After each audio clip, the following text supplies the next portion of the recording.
Hi friends, ഇതിൽ പുതിയ SCERT text ബുക്കിലെ ഏറ്റവും പ്രധാനപ്പെട്ട കണ്ടൻറ്റുകളാണ് ഉൾപ്പെടുത്തിയിരിക്കുന്നത്. വേഗം നോക്കാം. കേന്ദ്ര സംസ്ഥാന അധികാര വിഭജനം പട്ടിക 7.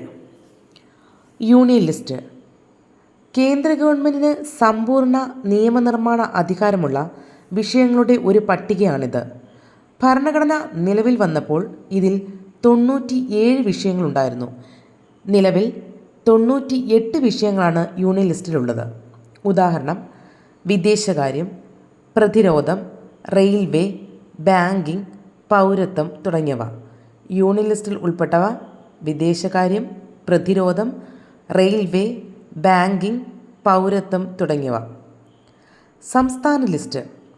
സാധാരണഗതിയിൽ സംസ്ഥാന ഗവൺമെൻറ്റുകൾക്ക് നിയമനിർമ്മാണ അധികാരമുള്ള വിഷയങ്ങളുടെ പട്ടികയാണിത്. തുടക്കത്തിൽ ഇത് 66 വിഷയങ്ങളുണ്ടായിരുന്നു. നിലവിൽ 59 വിഷയങ്ങളാണ് സംസ്ഥാന ലിസ്റ്റിലുള്ളത്. ഉദാഹരണം: കൃഷി, ജയിൽ, പോലീസ്, തദ്ദേശ സ്വയംഭരണം തുടങ്ങിയവ. സമവർത്തി ലിസ്റ്റ് അഥവാ കൺകറന്റ് ലിസ്റ്റ്. കേന്ദ്ര ഗവൺമെൻറ്റിനും സംസ്ഥാന ഗവൺമെൻറ്റുകൾക്കും നിയമനിർമ്മാണ അധികാരമുള്ള വിഷയങ്ങളുടെ പട്ടികയാണിത്. തുടക്കത്തിൽ 47 വിഷയങ്ങളുണ്ടായിരുന്നു. നിലവിൽ 52 വിഷയങ്ങളാണ് കൺകറന്റ് ലിസ്റ്റിൽ ഉള്ളത്. ഉദാഹരണം: വിദ്യാഭ്യാസം, വനം, ട്രേഡ് യൂണിയനുകൾ, വിവാഹം, ജനന മരണ രജിസ്ട്രേഷൻ തുടങ്ങിയവ.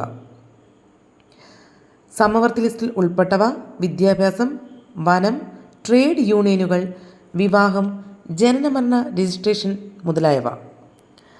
അവശേഷിക്കുന്ന അധികാരങ്ങൾ അഥവാ റെസിഡ്യൂറി പവേഴ്സ്. മേൽപ്പറഞ്ഞ 3 അധികാര പട്ടികകളും ഉൾപ്പെടാത്ത വിഷയങ്ങളെ അവശേഷിക്കുന്ന അധികാരങ്ങൾ എന്നാണ് വിളിക്കുന്നത്. ഇവയിൽ നിയമനിർമ്മാണ അധികാരം കേന്ദ്ര ഗവൺമെൻറ്റിനാണ്. ഉദാഹരണം: സൈബർ നിയമങ്ങൾ.